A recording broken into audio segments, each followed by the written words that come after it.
अस्सलाम वालेकुम ladies gentleman, Sheikh solar से खुश आमदीद कहते हैं आपको। अब अगर आप देखें तो वहाँ पर डीसी केबल की बहुत ज़्यादा जो है वैरायटी आई हुई है।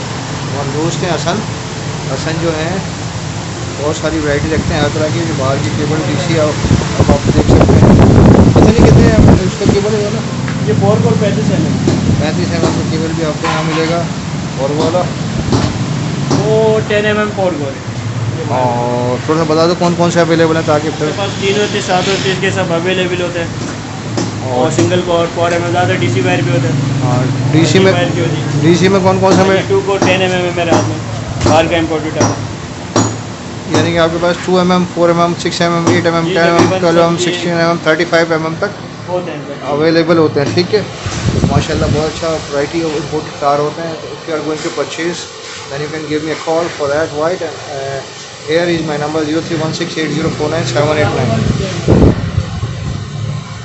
अपना बहुत ख्याल रखिएगा। अल्लाह हाफ़िज़।